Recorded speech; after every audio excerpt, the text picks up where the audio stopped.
12 years. Our first story begins 12 years ago. A woman is diagnosed with a serious sickness. 12 years of suffering. 12 years of investing into doctors and 12 years of watching her body get worse and worse. The other story also begins 12 years ago. A mother gives birth to a daughter. 12 years of joy. 12 years of investing into this new little life.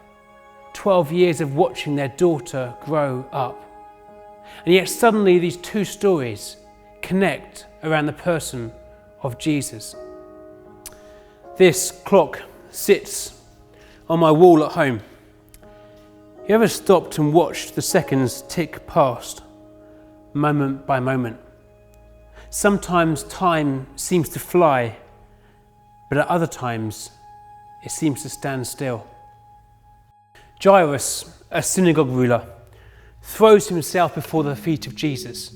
This important man is desperate for a miracle. His daughter is sick and time is ticking. Jairus begins to lead Jesus to his house, the crowds pushing against their sides, when suddenly Jesus stops and turns round and says, "Who touched me?" Everybody denies it. But eventually a woman steps forward. This woman who'd been bleeding for 12 years. She had touched the tassel of his cloak and immediately been healed. I've often wondered why Jesus made a public spectacle of this poor woman. She probably had blood stains on her clothes. And Jesus makes her step up. But in that moment, Jesus says to her, "My daughter, you are healed. Go in peace." This woman who'd been bleeding for 12 years, who'd been separated from the community, was welcomed back in as Jesus calls her daughter. But for Jairus, time is ticking. His daughter doesn't have long left. They must hurry. But at this moment, people come from his home saying it's too late. The time has gone. His daughter is dead. Jesus says, "Don't be afraid. Just believe." Jesus enters the home of Jairus.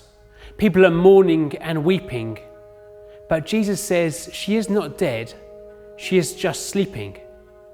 The people begin to laugh at Jesus.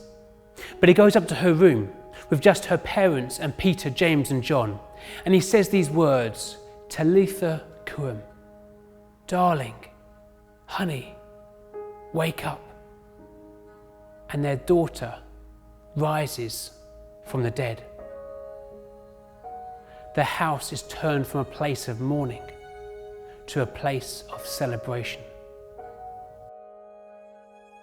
Sometimes time ticks by so slowly, and they can feel that God is distant. Sometimes time ticks by too fast.